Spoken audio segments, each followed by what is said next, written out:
Have you ever stopped to consider just how far comic book adaptations have come in the past several years? At one point, we were lucky to just get one movie about one of the more recognized characters like Batman or Superman. Now, not only have the films multiplied, but we're also getting all of these live-action TV shows based on characters that some viewers have never even heard of. One of the most prominent of these is Arrow.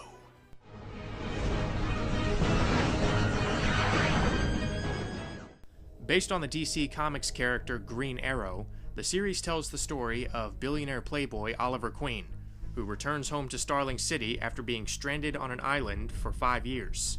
Now, with the help of a loyal few, he fights crime as the mysterious vigilante known as the Arrow. Season 3 takes place a few months after the events in Season 2. The city seems to be recovering well from the second terrorist attack in 2 years. The Arrow is seen as a hero by both the police and the public, and Oliver starts to believe that he can balance his two identities. Unfortunately, through a chain of events set in motion by his old nemesis Malcolm Merlyn, Oliver is soon targeted by Ra's al Ghul, the head of the League of Assassins. Now, right off the bat, you might be thinking, did you just describe a Batman storyline? Well, honestly, the inclusion of Ra's al Ghul doesn't bother me here, especially since they previously set up the League of Assassins back in Season 2. Plus, he's one of those villains who has come into conflict with other DC superheroes before. If they brought in a bad guy like the Joker, then I might have a few issues. As it stands, even though it's not quite on the level of Deathstroke, the storyline involving Ra's al Ghul is done well. A recurring element of Oliver's character this season is whether or not he'll ever be able to move on from his life as the Arrow. In addition, he doesn't feel like he's making enough of a difference fighting crime. As such, when Ra's al Ghul seemingly offers him a third option, a chance to really change the world for the better, it's relatively easy to believe that he'd be tempted by this. It functions well as a next step for both the narrative and the character's personal journey.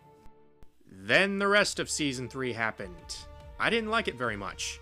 My problems with it can ultimately be summed up in one word: focus, or lack thereof.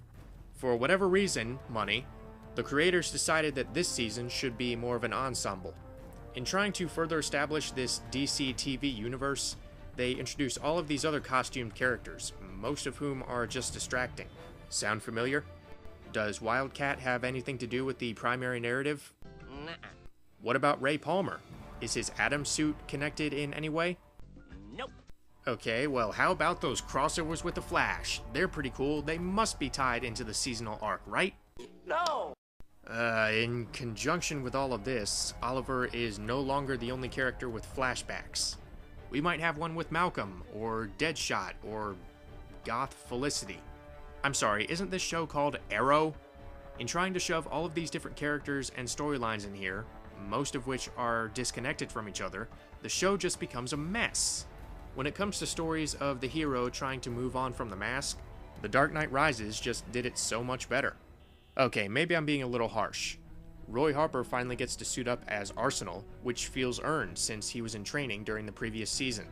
He's the Arrow's sidekick and one of the people that he's closest to, so why not? Also, we spend Season 3 getting to know Tatsu Yamashiro in flashbacks, so we're much more invested when she finally suits up as Katana by the end. In addition, she actually feels relevant to the plot. So these two, who are more central to the story, I'm perfectly fine with. However, first the writers giveth, then they taketh away. In the season premiere, they kill off Sarah Lance, a character that we'd gotten to know all throughout Season 2. Aside from being used to kick the League of Assassins plot into motion, this move was made so that Laurel can take up the mantle of the Black Canary.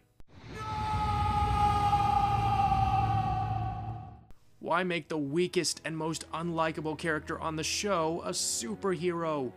Even taking away the fact that Laurel has been unbearably annoying since day one, this feels like a huge mistake because Sarah was much more interesting.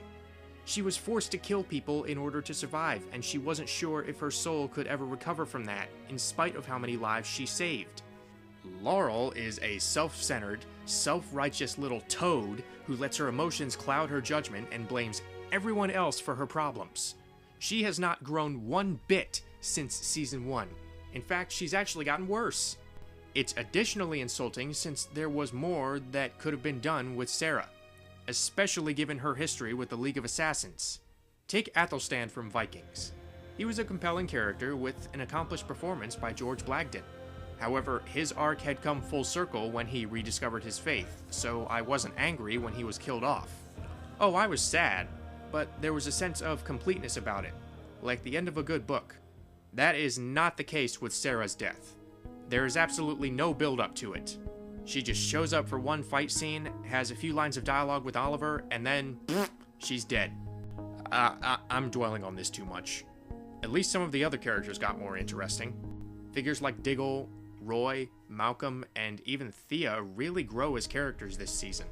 Yeah, Thea doesn't have an ounce of credibility fighting people twice her size, and Malcolm looks the same age 20 years ago as he does now.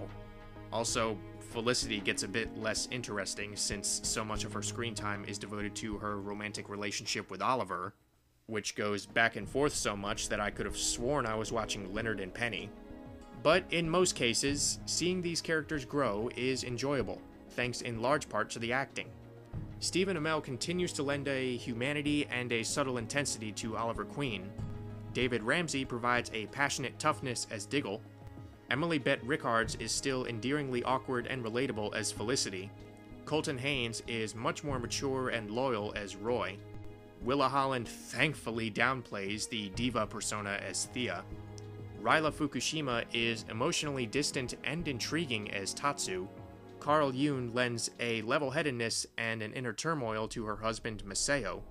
Paul Blackthorne remains as sharp as ever as Captain Lance. And Brendan Routh is likably goofy and charismatically tech-savvy as Ray Palmer. The villains are also mostly effective this time around. Sure, we occasionally have a lackluster one, like Felicity's ex-boyfriend who can't act, but many of the bad guys were up to par this season. Vinnie Jones is enjoyably hammy and sneering as Brick. Amy Gumenick is adorably insane as Cupid.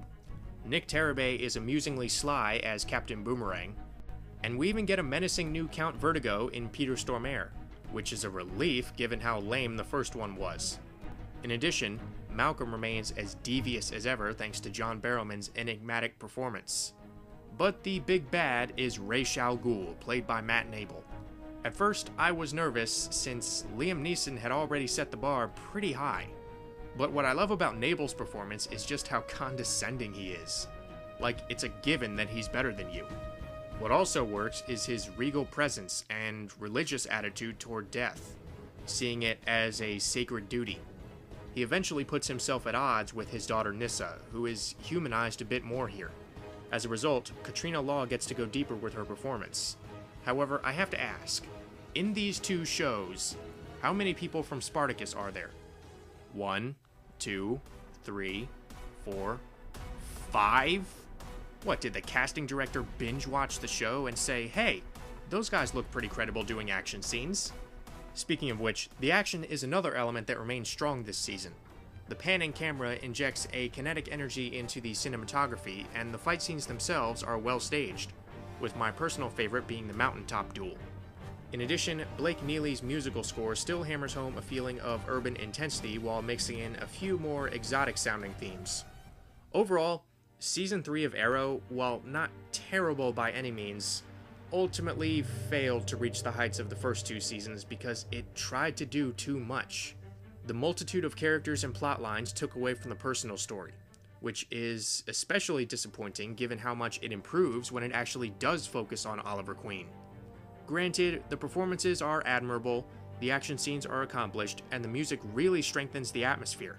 However, the issues are just too prevalent for me to recommend this over the first two seasons. Thanks for watching. Feel free to like, subscribe, and/or comment. Be sure to check back soon for my review of The Flash. Until next time.